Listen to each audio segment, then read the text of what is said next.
where it is now. Let's start with Jesse this time, I guess. Sure. Well, Fruits Basket rang a bell, but it rang a very distant bell. I'd seen the anime in college, and I'd remembered a couple of the dynamics. I remembered Yuki, Kyo, Toru, like their No, actually, I'm sorry. I didn't remember Yuki existed at all. I forgot the character entirely because in the anime he just didn't. After a couple of years, he didn't stand out to me. So the only characters I actually remembered were Toru, Kyo, and Shigure. I forgot about Yuki, and I think I forgot that they turned into animals. I'd forgotten almost everything, but I was like, hey, a voice acting gig. That sounds like fun. And immediately after you cast me, I went and acquired the entire manga series. Yeah, I heard about that. Borrow it from people, yeah. Yeah, I borrowed it, and no, because I wanted to get you would warn me. It's like this is a complex character. Yeah, you probably have, and we're not too far in, so we can't spoil much. But Shigure I'm not going is to spoil probably anything but the fact that he's complicated. Yeah, he's probably one of he's either number 1 or number 2 for most psychologically bizarre characters in the whole story. So I was like, I'm warning you, this is gonna be kind of a weird part, but Oh, I relish it. But yeah, so my knowledge going in was, oh yeah, I remember I watched that show. It was an anime.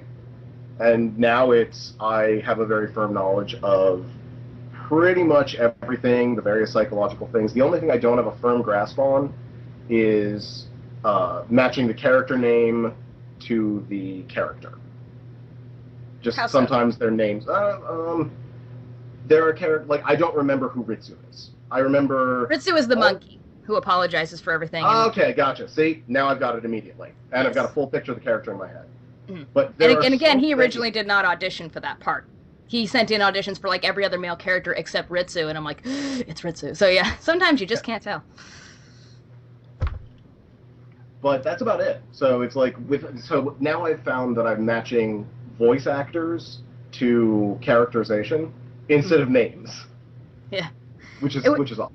Well, I remember it was fun. It was fun following you, like reading through that manga, because I think there was a point at which, you sent me a message. You were on. Now this is going to be specifically for people who have read the manga. For those who have not and are listening to this radio drama, bless you. That's wonderful that you're, still giving this a chance and still really enjoying it, even though you haven't read the source material. Like, that's awesome. But for those who have and are following this anyway, Jesse was on book 16. For those of you who know what happens in that one. And he sent me a message and said, I can't take this. Like, this is so emotional and stuff. And I'm like, you haven't hit 17 yet? And he said, I haven't hit 17 yet. And I said, get there. And once he did, he was just like, oh, because that's the big book. And that was fun. It was like slowly discovering, like, what character am I playing? Because he gets stranger and stranger as time goes on. Oh, an adventure. So how about you, Phil?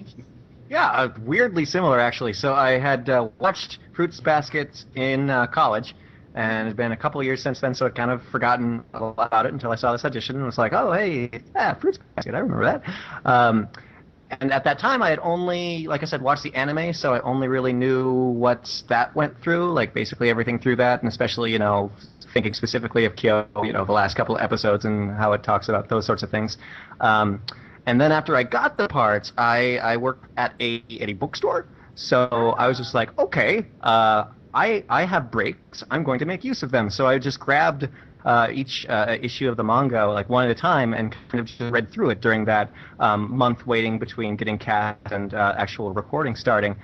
So I read through it, and actually I had thought at the time that the anime covered like maybe like half, maybe like a third of the story, and whoa, no, it does not. It's a little different, isn't it? Yeah, it's a spit of a droplet of it covers. Barely scratched the surface. So as I was reading through this, I was like, this is so different. This is so much better.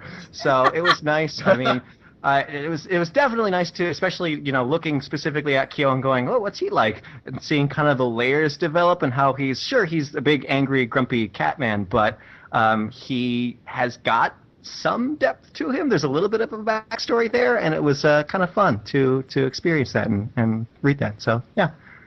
Awesome, cool.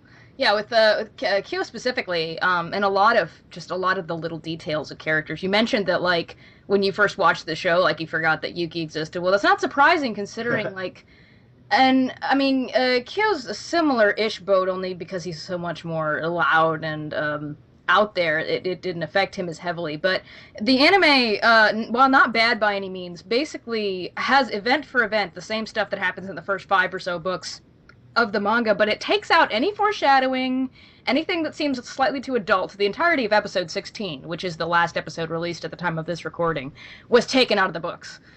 Excuse me, not the books, of the show. It was in the books, and it's really weird stuff, and it's really fascinating, this, weird... more's the pity. The anime would have been better with it. Oh, the episode's so good. Yeah, it's Shigure and Hattori basically talking about their philosophies as regards the curse and what they're going to do, and it's like, oh my gosh, like, how is this going to affect Toru? Don't hurt Toru, etc. And no, that wasn't too uncomfortable, they took it out of the show. That continually happens throughout it, so people that say, and there are some people that say, oh, the anime is just like the manga, right? They just followed it and then it just stopped. I'm like, no, it's tonally, it's a lot more human than I think the anime was, and so it's interesting to go back through and kind of find a different interpretation and see how people react to it. Okay, so I guess the next question, we'll start with you, Phil. How are you most like Kyo, and how are you most unlike him? Most like Kyo, I suppose, we're both very loud. I mean, he basically shouts just about everything he says, and even when I'm trying to do my nice, quiet inside voice, am often shushed by my friends and companions. So that's probably the only real similarity between us. Yeah, as far as the sharpest pencil in the pencil drawer. No, he is definitely not. The biggest difference, though, is probably going to be the temper. I mean, I'm super calm. I'm super mellow. It's very hard to get me upset. And Kyo is like, he gets upset about everything. I mean, he could be like, oh, it's Thursday again? Oh, like, I mean, every little thing gets on his nerves, and it's just so fun. But, yeah, so yeah, those are that. Okay. What about you, Jesse? Well, firstly, quick question for you. So that was how you were most unlike Kyo. So have you gone training in the mountains to master your martial arts? Well, actually, now that you Wrestling mention bears. it, can you punch through a roof? Well, I don't want to brag, Jesse.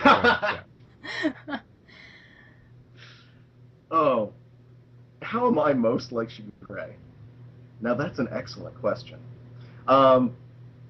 See, I have an internet series that I work on, but a lot of people on the internet don't see a particular side of me because I'm nice and happy and whatever. But I kind of never ever stop thinking. Yeah. I'm always running machinations in my head. I've always got an angle. I have a dark side, and I just happen to. And I suppose the most different thing is I'm not selfish. Oh, okay. I'm not.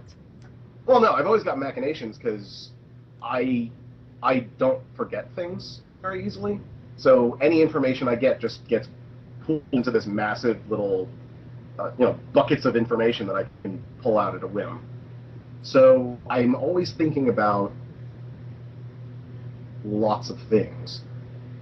But I don't want to be a jerk about it. And Shigure, I find, is very, very eyes on the prize. I will, we've already gone through episode 16, so I can safely say that if Shigure has a goal, there is no dissuading him. He's actually probably more Aries than I am, and I'm a very strong Aries. Yeah. He's, that was part of the reason that I waited until now. It was principally because in Volume 2 I was recording the thing with, Hattori and Momiji then, because Hattori has his big episode then, and although he has some emotional stuff later, I was like, well, that's the time to talk to Ben about that sort of thing. But also because, if we'd done a Shigure thing, I wanted Kyo and Shigure together, just for the same reason I wanted Yuki and Toru together, because it just seemed to fit thematically, but also because, you can't really talk about Shigure in an interview, early on, and say anything about his character at all, besides, he's wacky, and he's the uncle wacky. figure, and he's a pervert. he's and that's pretty much what was covered in the anime. But I was like, now we had to wait till now because we need to be able to have aired episode 16 and say, okay, who this guy really is, because otherwise, like there's not really anything to say in an interview without going spoilers, So yeah, he's got an agenda, yeah, and he definitely holds, I guess, grudges and holds very specific things in the back of his brain and never lets go of them. It's an interesting character. I guess it's that I don't have the same kind of cutthroat agenda that he does. Yeah. Also, I don't have an interest in high school girls. Yeah, we got to get that out of the way. Like, I should say, like, everybody was looking forward to. I think that was the most anticipated specific line from people that were already fans of the material and were like, "Can't wait till you get to the high school girls song." And I'm like, "Oh God, okay." Like, everybody was pestering me about this, and I'm like, "It's coming. Just wait." And finally, it showed up, and I think you recorded several takes of it, and at the end of one of them, you went, "Oh, this feels so skeezy." It really does. You're like, "Oh," and I'm like, "It's funny, do it." So, dance monkey. Are you happy now, internet? All for the art. The show must go on. But... Of course. Oh, yay. Okay, cool. All right, so move on to the next question. What was the biggest hurdle you had to overcome voice acting or playing your character specifically, or just voice acting? What was your experience been with that before this? Anything like that. Jesse? The biggest hurdle I had was my microphone setup. Yeah. I'm currently running a blue... seriously. I'm currently running a blue snowball, but when I auditioned, I was running a shotgun mic through my computer's mic port, and it did not work very well. The volume balance never, ever really solidified to anything, so I was literally about an inch and a half away from the microphone to get any sound at all, and I had to up the volume in post.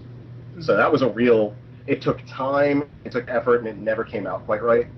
Well, you threw me in the deep end as far as, like, before this project, I had never worked in Adobe Audition before, and so I was learning all this just really flying by the seat of my pants because I wanted this project to work, and that's why, the first couple episodes mixing-wise, go men for those episodes, because they don't sound as good, but also, like, Jesse's audio, up till some of the most recent stuff, when you got the new mic, was always the biggest adventure because it was different every time and it always took the most tweaking. So I would go through cleaning up everybody else's audio, leveling it out, and then I would tackle yours last to be like, okay, here's Jesse's.